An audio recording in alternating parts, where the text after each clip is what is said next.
Telangana medical council vigilance officer B Ramu గారి ఫిర్యాదు మేరకు బాన్స్వాడ పట్టణంలో ఎంబీబీఎస్ క్వాలిఫై లేనప్పటికీ కూడా బి వెంకటరామరెడ్డి, వెంకటేష్, ప్రకాష్ అనే ముగ్గురు ఆర్ఎంపీ డాక్టర్స్ వాళ్ళు ఫస్ట్ ఎయిడ్ సెంటర్ పెట్టుకొని ఎంబీబీఎస్ డాక్టర్ లాగా చలామణి అవుతూ ప్రజలకు ట్రీట్మెంట్ చేస్తూ ప్రజలకు మోసం చేయడం జరుగుతుంది.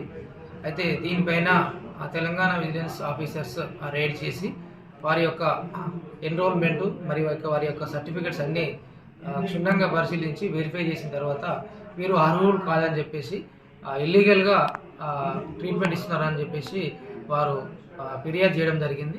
వారి ఫిర్యాదు మేరకు ఈ ముగ్గురి పైన కేసు నమోదు చేయడం జరిగింది.